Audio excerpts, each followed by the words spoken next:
L'Éternel endurcit le cœur de Pharaon, roi d'Égypte, et Pharaon poursuivait les enfants d'Israël. Les enfants d'Israël étaient sortis, la main levée.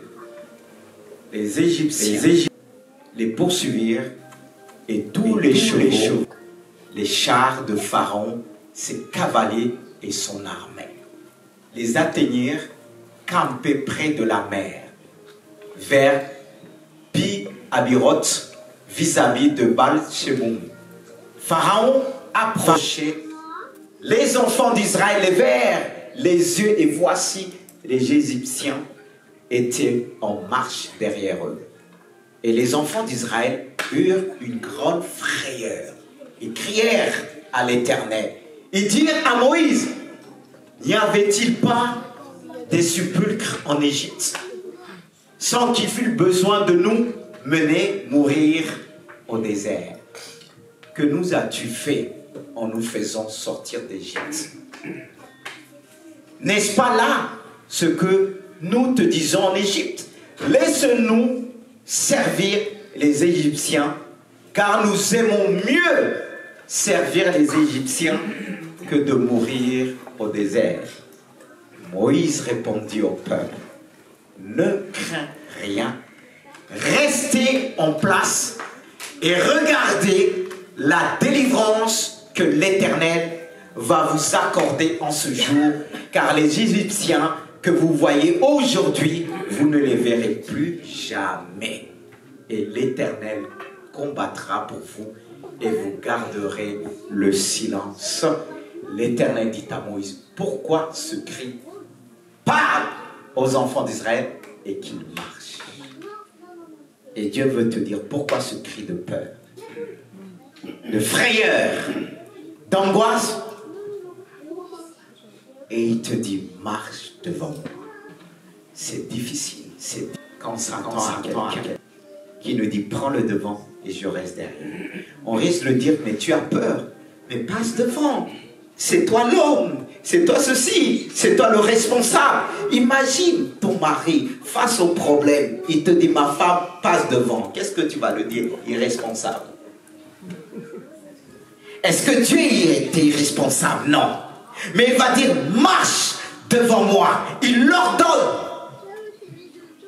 Face au défi, il nous ordonne de marcher vers lui. Marcher surtout vers la mer Rouge.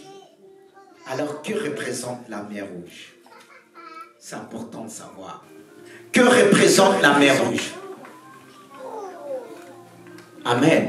Tu vas trouver. Que représente la mer Rouge? La mer Rouge, c'est le chemin sans issue. Vous suivez? La mer Rouge, c'est le chemin sans issue. Quelqu'un te dit, marche devant moi. Mais, tu vois, tu dis, mais ce chemin-là n'a pas d'issue. Parce que la mer Rouge, c'était la mer.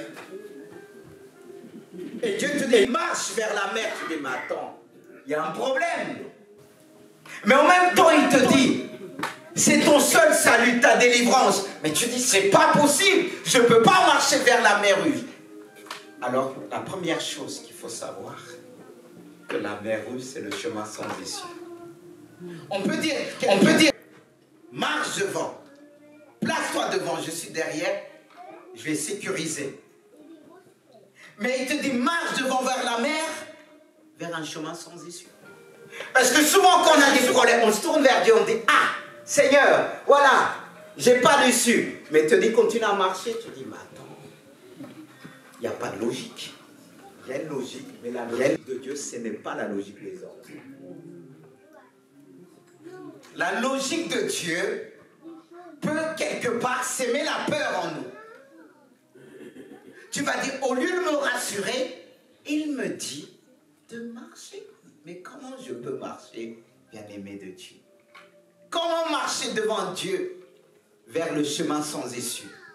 Devant les difficultés que nul ne peut résoudre. Devant surtout la poursuite de leur gourou. Parce qu'ils ne pouvaient pas reculer. Il y avait Pharaon qui les attendait. Il y a des moments, si tu recules, c'est la mort assurée. Et pourtant, il criait, il disait, Moïse, en Égypte, on était bien. Mais l'homme est compliqué. C'était l'esclavage là-bas. Ils ont vu les miracles de Dieu. Mais face aux difficultés, on oublie très vite toutes les bonnes choses. Quand arrivent les difficultés, dans l'être humain, tu oublies même ce que l'autre t'a fait. C'est dans les difficultés qu'on voit les vrais amis. C'est dans les difficultés qu'on va voir ceux qui nous encouragent vraiment. Parce qu'il y en a qui ont dit, hey, je l'ai fait ça, je l'ai fait, mais c'est comme ça, pourquoi il nous mérite ça? La plupart des êtres, c'est comme ça. Ils ont oublié, ils ont vu les 10 miracles de Dieu, les 10 plaies. Mais il dit, on était bien au milieu des lentilles. Est-ce qu'il n'y avait pas des sépulcres en Égypte? Est-ce qu'on n'était pas, au lieu de venir souffrir dans le désert? Mais le désert nous ouvre les portes des cieux. C'est dans les difficultés qu'on remarque les vraies femmes et les vrais hommes. Pourquoi je dis ça?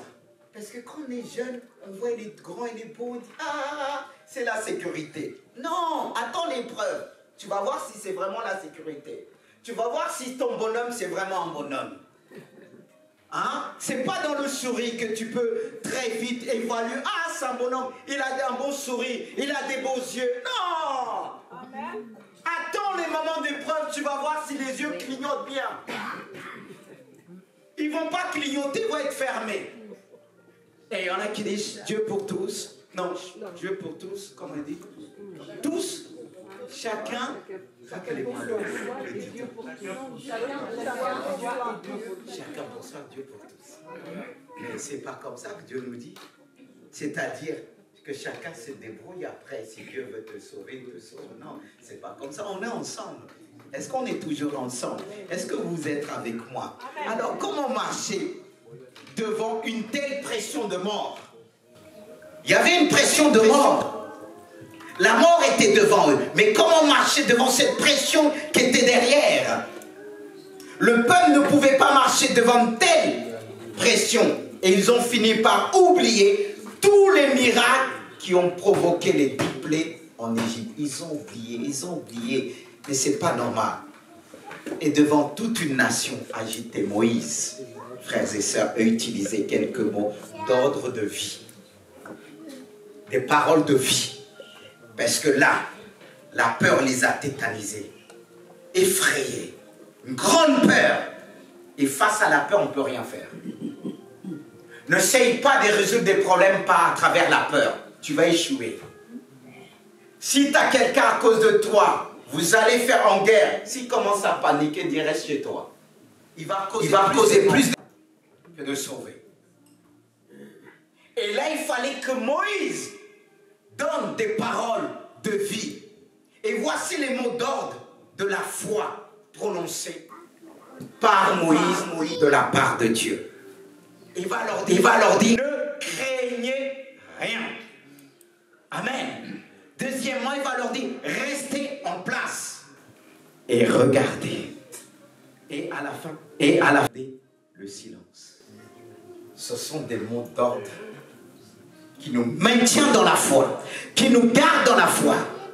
Et Dieu veut te dire ce matin, mon enfant, toi qui es effrayé, toi qui vis continuellement dans la peur, quand tu entends la nuit, le vent passer, tu penses qu'il y a un voleur dans ta maison. Tu sursautes, tu entends quelque chose, tu as peur. Voici ce que Dieu veut te dire. Ne crains rien. Par Isaïe 41:10. Ne crains rien car je suis avec toi. Est-ce que tu le crois? Ne prenez même pas le regard inquiet. Tu regardes, tu as vite fait. Car je suis ton Dieu, je te fortifie, je viens à ton secours. Je te soutiens de ma droite triomphante. Des paroles de vie, des paroles de foi. C'est le remède contre la frayeur. Ce peuple des choses. La personne qui est en face de toi, elle a vu tellement des choses, mais elle a continuellement peur. Mais Dieu te dit, parle avec conviction, parle avec assurance. Dis-lui, ne crains rien. Tout ce que tu vois aujourd'hui, tu ne vas plus le voir. Comme il a dit à son peuple, ce que vous voyez aujourd'hui, Pharaon que vous n'allez plus le voir. Cette armée qui vous a effrayé, vous n'allez plus voir cette armée. On vit dans un monde difficile qui sème la peur. Les hommes sont plus endurcis comme Pharaon. Et deux fois, vous n'allez pas comprendre, mais comment ils font les guerres, comment ils font ceci. Vous avez entendu, le cœur de Pharaon était endurci. Avec ses généraux, à un moment donné, ils se sont dit, mais qu'est-ce qu'on a fait? On a laissé le peuple d'Israël partir. Qui va pouvoir nous servir, faire des choses après? Regardez, l'histoire, quand on voit l'histoire de l'esclavage, je ne dis pas cela pour susciter la haine, quoi que ce soit. Non. On est des enfants de paix. Regardez les gens après, quand ils ont proclamé la libération, politiquement sortir des lois, mais ils ont sorti d'autres, mais comment on va faire? On va tomber en faillite parce que les maîtres n'avaient plus de personnes pour travailler pour eux. Il fallait créer des choses pour s'en sortir.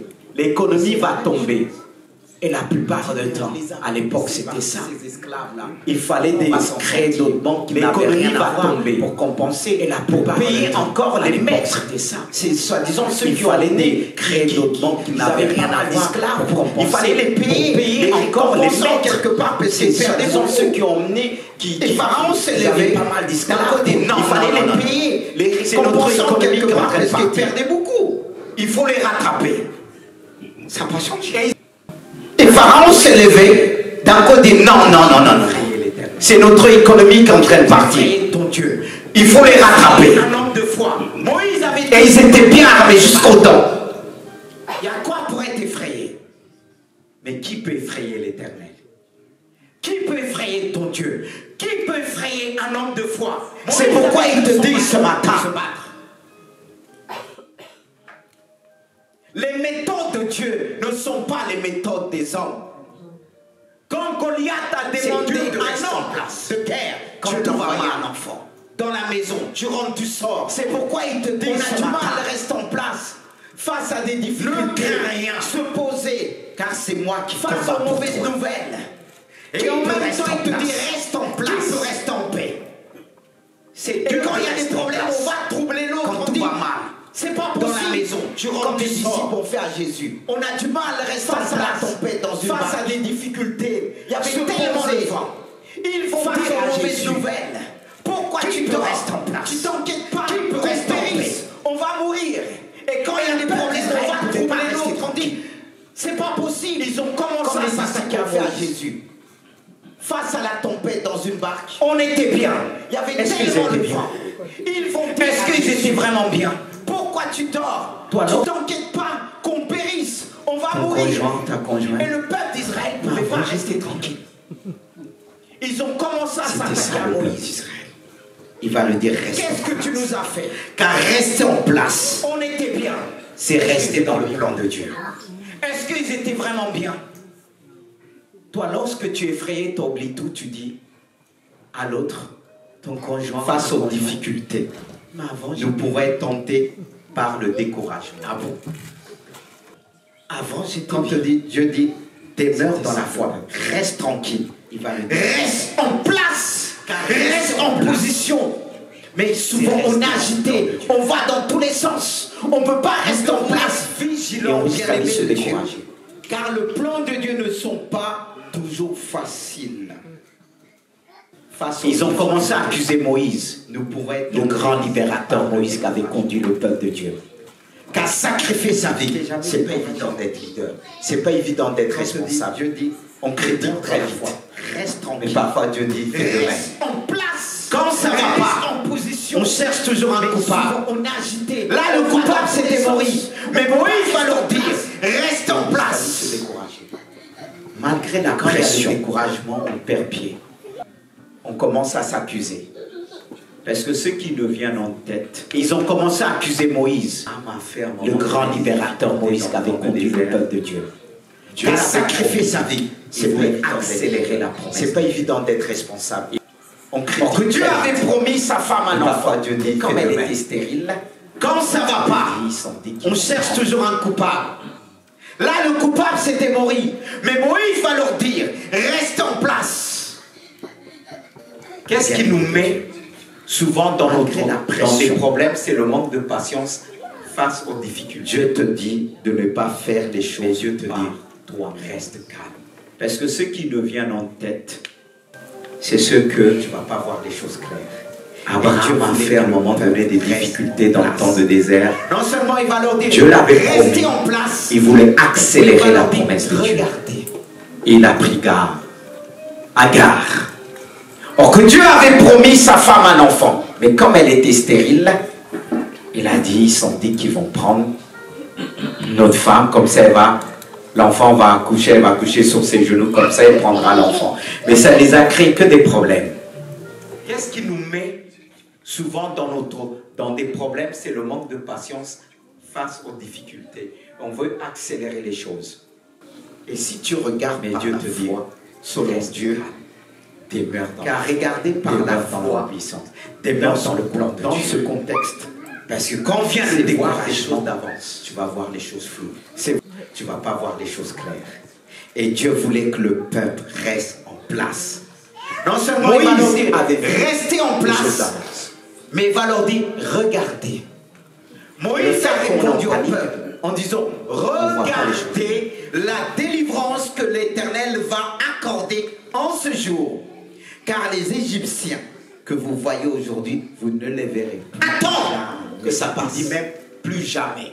Vous ne les verrez plus jamais. Ton gourou là, celui qui t'emmène la vie, ce n'est pas toujours le cas. Je te dis, si tu ne fais confiance, si tu restes en place, il te dira simplement, regarde par la foi. Ça va te communiquer la foi. Et si tu regardes par la foi, selon Dieu, car regarder par la foi, mais au lieu de partir, dans ce contexte, reste en place, il est voir les choses d'avance. C'est voir la délivrance d'avance. Ce qui nous maintient dans la foi, Dieu permet qu'on ressente les problèmes. Pour Moïse, il avait dit, il faut que je déménage. Les choses d'avance. Que Dieu allait ouvrir la mer Rouge, mais pas le peuple d'Israël. Pourquoi ils n'ont pas vu ça? Je me rappelle, c'est mon fils qui était venu me voir, dit, mais le fait qu'on a et tout ça, qu'est-ce qu'on va faire? Il faut vacciner les gens. Reste tranquille. On voit les choses négativement. C'est pourquoi ça peut nous arriver. À cause par notre nature, mais quand vient la panique, prends du recul. Attends que ça passe. Attends, le fait que tu vas attendre, ça va te permettre de se fortifier dans la foi. Mais ce n'est pas toujours le cas. Dieu t'invite à regarder. Le fait que tu vas regarder vers la bonne direction, ça va te donner quoi? De la foi. Ça va te communiquer la foi. Mais quand vient le découragement, c'est comme le serviteur de l'île va regarder. Cette fois, il a rien vu d'autre. C'est au bout de la 7e fois, il voit un petit nuage qui annonçait la pluie. Et voit aujourd'hui. Mais au lieu de partir, reste. Attends, reste en place. Il est là. Si tu veux que Dieu puisse agir à jamais, te dire, reste là, là où tu es. Malgré les difficultés, tu vas voir ma gloire. C'est très souvent. Quand arrivent les problèmes, pour beaucoup, c'est là qu'il dit, il faut que je déménage. Vous savez, quand est venu le Covid, elle reste tranquille, elle reste en paix, parce qu'elle se nourrit de la parole de Dieu. Et je me rappelle, c'est mon fils qui était venu me voir. La délivrance de l'Éternel. Et tout ça, qu'est-ce qu'on va faire? Ce que Dieu va opérer en ce jour. Laisse Dieu faire. Et quand arrivé au moment de discrétion, il dit, il faut tel âge, ça s'est pas fait. Juste qu'ils ont balayé tout ça. Il y a toujours une délivrance, comme disait l'apôtre Paul. On commençait à paniquer. Ceux qui disaient au départ, non, je ne vais pas me faire vacciner. Ceux qui ont dit jamais. Hein. Par toi, oui. Ça peut choquer. Mais celui qui t'a appelé, celui qui t'a créé, si tu mets ta confiance en lui, il agira. Amen. Il agira certainement. Il t'invite à regarder. Là, avec foi. Et il emmènera cette foi à la perfection. Il va perfectionner ta foi. Il va rendre cette foi inébranlable. Et il finira par te donner même le don de la foi, de croire à l'impossible. On a besoin de ça dans le monde dans lequel nous vivons. Je dis, Seigneur, tu connais ma foi. Un monde de troubles. Mais béni soit Dieu. Dieu permet des choses dans notre vie. Il met des pharaons derrière nous, bien armés, jusqu'au don pour te faire avancer. On est plus faible que d'autres. J'avance. Dieu te dit, regarde. Regarde. Et il y a des choses que tu dois connaître dans ta vie. Alors il te faut des pharaons. Aujourd'hui, je l'avais déjà pris. Armés. Si tu veux que Dieu puisse agir à jamais, tu dois regarder par la foi. Les yeux de la foi. Tu ne peux pas te retourner derrière. C'est des yeux qui voient des choses d'avance. Voient aussi dans l'invisible. Regardons derrière. Discerne. Voit le plan de Dieu. Quand les hommes s'agitent, la foi voit. Elle reste tranquille. Elle reste en paix. Parce qu'elle se nourrit de la parole de Dieu. Vous connaissez ce récit? Reste tranquille et regarde. La délivrance de l'Éternel. Ce que Dieu va opérer en ce jour. Même s'il y avait des bonnes choses, voir la délivrance de Dieu. À un moment donné, je te dis, avance. Mais comme difficulté des pharaons. Comme l'histoire de Anne et Pénina. Dieu m'a délivré en toutes choses. Tout ce qui peut nous arriver, Dieu nous délivre. Se moquer d'elle. Ne te ferme pas dans ce problème en disant c'est fini, je ne vais jamais m'en sortir. Par toi, oui. Mais celui qui t'a appelé, celui qui t'a créé, si tu mets ta confiance en lui, il agira. Amen. Il agira certainement. Il t'invite à regarder avec foi. Et il emmènera cette foi à la perfection. Il va perfectionner ta foi. Il va rendre cette foi inébranlable. Et il finira par te donner même le don de la foi, de croire à l'impossible. On a besoin de ça dans le monde dans lequel nous vivons. Un monde sans issue. Un monde de troubles. Mais béni soit Dieu. Dieu permet des choses dans notre vie. Il met des pharaons derrière nous, bien armés, jusqu'au don pour te faire avancer. Béni soit Dieu pour Pharaon. S'il n'y avait pas Pharaon et son armée, Israël n'aurait pas connu le miracle qu'ils ont connu, l'ouverture de la mer Rouge. Et il y a des choses que tu dois connaître dans ta vie. Alors il te faut des pharaons. Quand tu vas dans ton lieu de travail, tu sais qu'on parle de toi. On te mange le midi, on te mange le soir, l'après-midi. Et quand tu les vois, de toi, jour et nuit. Ils sont derrière, tu vas plus rester en silence. Parce que chaque fois que tu vas voir derrière, tu vas être effrayé. Et là, tu ne peux pas te retourner derrière. Même si tu sais que tu dois avancer, tu dois pas avancer en reculant. Mais pourquoi Dieu nous demande? Qu'est-ce qui est arrivé à la femme de Lot? Car dans certains domaines, la première chose, certaines situations, mais son âme était restée. Chose qui nous dans son âme. Quand elle a regardé derrière, qu'est-ce qui lui est arrivé? Vous connaissez ce récit? Je le montrais de quel mois je me sauve Israël au lieu d'avancer dans le désert. Il regarde en Égypte. Il regarde en difficulté. À cause des difficultés, il regarde tout ce qu'ils ont laissé. J'ai noté en première, il est dit, même s'il y avait des bonnes choses, m'écouter. À un moment donné, Dieu te dit, avance. Mais comme on est têtu, il met des pharaons. Comme l'histoire de Anne et Pénina. Tu vas entendre Dieu te parler au plus profond de ton cœur. Si Anne est rentrée dans son ministère, dans son appel, il y a eu sa rivale. Parce que Anne ne pouvait pas avoir des enfants. Et chaque fois, Pénina. Ça va te permettre de connaître Dieu.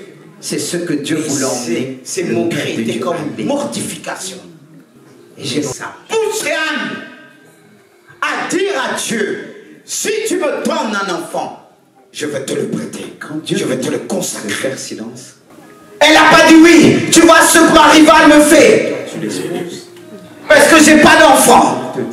Elle veut prendre mon mari, ceci. Elle dit non. Parce que faire silence, ça veut dire faire la. Elle n'a pas regardé à ça. Et Dieu l'a élevé. Dieu l'a élevé. Béni soit Dieu pour une telle femme. Et il y en a qui sont si prêts à tout abandonner. Et Dieu lui a donné un prophète. Ça ne veut pas dire tu ne parles pas mais ça bouillonne à l'intérieur. Non. Soit Dieu. Parce que toi tu penses que Dieu n'entend pas. Mais Dieu ne veut pas s'arrêter là. Cœur. Ce Dieu qui te dit ne crains rien.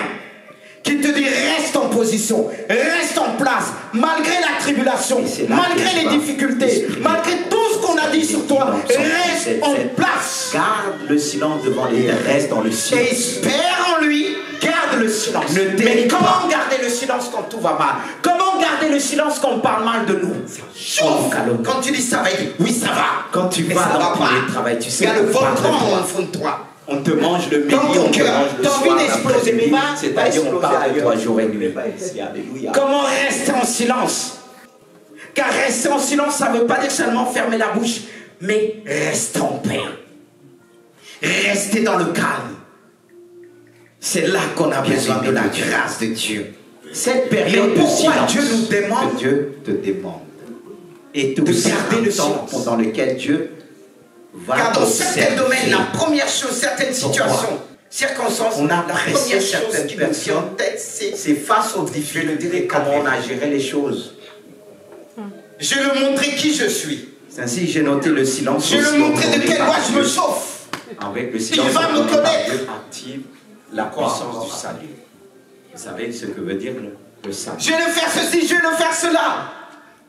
Et garde le silence quand on va mal. Il dit gardez. Pourquoi? J'ai noté en première, il est dit faites silence. Toi, tu vas dire écoutez. Ah, les hommes ne parlent pas trop comme ça, tais-toi. Comme il dit, il ne parle pas de ce silence. Faites silence. Obligé de faire silence. Non, écoutez. Parce que ici, si je parle là, c'est des problèmes. Tu vas entendre Dieu te parler au plus profond de ton cœur. Tu vas entendre Dieu te dire ne fais pas ceci, ne fais pas cela. Ne réponds pas. Reste en silence. C'est moi qui vais agir dans cette situation. C'est lorsque ça va te permettre de connaître Dieu. C'est ce que Dieu voulait emmener le peuple de Dieu à l'écouter. La puissance de Dieu. Et j'ai noté ici, le silence devant Dieu exprime notre confiance en son secours. C'est ce que Dieu veut voir en toi. Quand tu lui demandes quelque chose face aux difficultés, il veut te voir en paix, en première, tranquille. C'est ça qu'il veut voir en toi. Comment tu gères les problèmes, il te dit. Comment tu gères les choses? Est-ce que tu es tranquille? Est-ce que tu ne vas pas ou bien accuser l'autre en disant c'est ta faute si on est arrivé là? Mais toi tu vas dire mais comment tu vas faire? Tais-toi. Parce que faire silence ça veut dire fermer la bouche. Un peu. Mais il y en a qui ont du mal. Oui, mais tu me dis, mais lui fait quelque chose. Pas pour l'instant, qu'est-ce que tu veux qu'il fasse? Laisse-lui réfléchir. Comme quoi, là, on a du mal. Et il y en a qui sont silencieux. D'où la vie de l'apôtre Paul. Ça, c'est pas faire silence. Ça ne veut pas dire, tu ne parles pas, mais ça bouillonne à l'intérieur. Non. Parce que toi, tu penses que Dieu n'entend pas. Il entend tes paroles dans ton cœur. Il sonde les cœurs et les reins, il connaît toutes choses. Il te dit, fais silence. Et c'est là que tu vas exprimer ta conscience, car il est dit dans Psaume 37, 7, garde le silence devant l'Éternel et espère en lui, ne t'irrite pas. Parce qu'au lieu de garder silence pour beaucoup, il y a une irritation dans le cœur. Ça chauffe. Quand tu dis ça va, oui ça va, mais ça va pas. Il y a le volcan au fond de toi. Dans ton cœur, tu as envie d'exploser, mais va exploser ailleurs s'il te plaît, pas ici. Alléluia. Reste silencieux, ne t'irrite pas. Parce qu'on peut s'irriter très vite. On peut dire oui, c'est pas ma faute, c'est la faute à tel, c'est à cause de ça. Non, reste silencieux. Bien-aimé de Dieu. Cette période de silence que Dieu te demande est aussi un temps pendant lequel Dieu va t'observer. Pourquoi? Afin d'apprécier tes réactions face aux difficultés. Comment on a apprécié certaines personnes, c'est face aux difficultés, comment on a géré les choses. De fois, on n'a pas de solution, mais c'est de rester calme, silencieux. C'est ainsi que j'ai noté le silence aussi ordonné par Dieu. Avec le silence ordonné par Dieu, active la puissance du salut. Vous savez ce que veut dire le salut? Le silence ordonné par Dieu. Ce n'est pas le silence qui peut être imposé par quelqu'un. Toi, tu vas dire à tes enfants, tais-toi! Oh, ta femme, tais-toi, tu parles trop. C'est pas ça. Et toi, tu vas dire, ah, les hommes ne parlent pas trop comme ça, tais-toi. Je ne te parle pas de ce silence-là. Que lui, il est obligé de faire silence. Parce qu'il dit, si je parle là, c'est des problèmes. C'est pas ça. Le silence ordonné par Dieu active la puissance du salut. Car il est dit dans Isaïe 30:15, car ainsi parle le Seigneur l'Éternel, le Saint d'Israël, c'est dans la tranquillité et le repos que sera votre salut. Et le salut veut dire délivrance, libération. C'est lorsque tu restes dans ce calme-là et le repos de l'âme, cela va activer la puissance de Dieu. Tu vas sentir une force en toi. Même quand on va te demander est-ce que tu as la solution, tu vas dire, j'ai pas la solution mais je suis en paix. C'est ce que Dieu veut voir en toi. Quand tu lui demandes quelque chose face aux difficultés, il veut te voir en paix en première, tranquille. C'est ça qu'il veut voir en toi. Comment tu gères les problèmes? Comment tu gères les choses? Est-ce que tu es tranquille? Est-ce que tu ne vas pas ou bien accuser l'autre en disant c'est ta faute si on est arrivé là? Même si c'est la faute des autres, le problème est là. Reste tranquille. Ton Seigneur est là. C'est ce qu'il nous demande.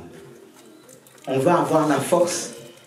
C'est pour ça que je disais à quelqu'un hier, c'est par celui que tu dis qui t'a fait ceci, tu es devenu. Je ne dis pas qu'il faut ça. Mais la Bible dit toutes choses concourent au bien de ceux qui aiment Dieu. D'où la vie de l'apôtre Paul.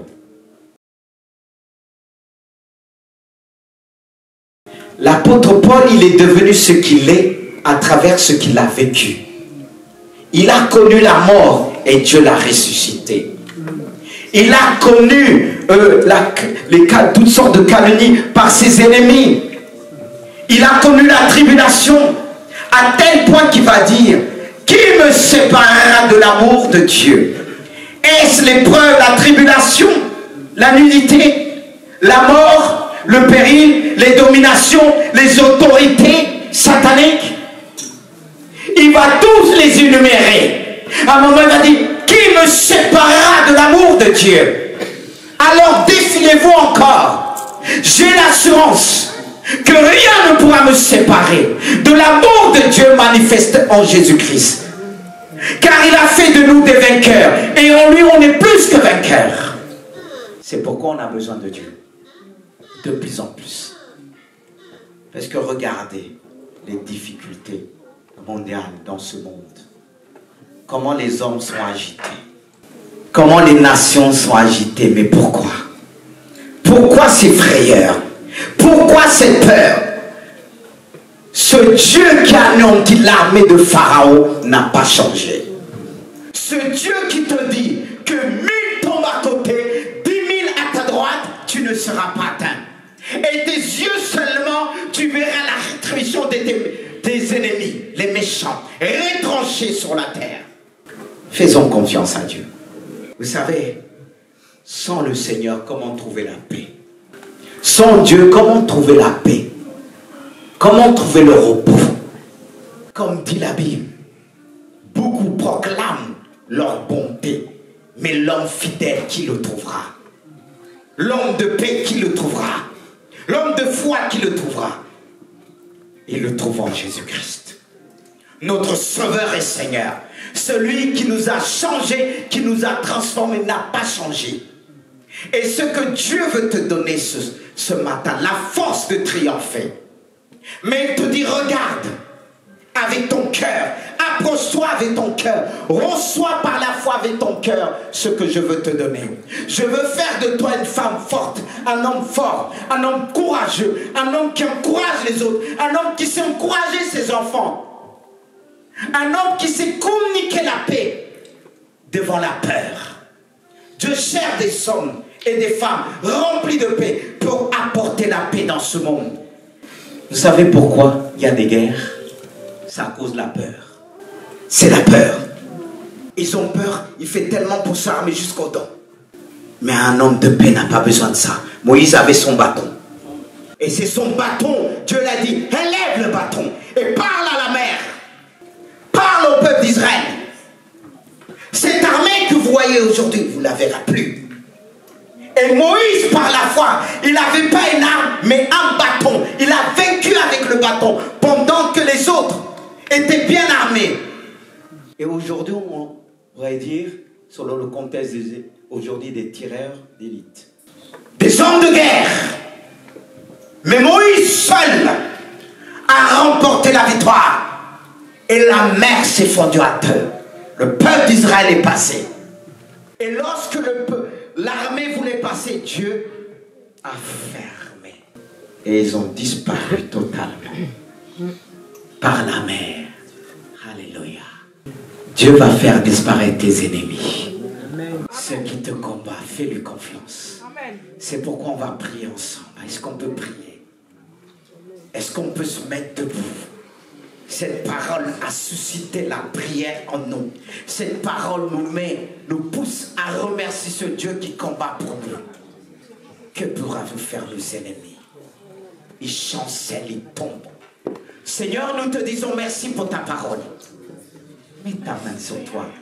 Je ne sais pas ce qui t'emmène ce matin. Mais dis à Dieu, merci. Seigneur, nous voulons te dire merci pour ta parole.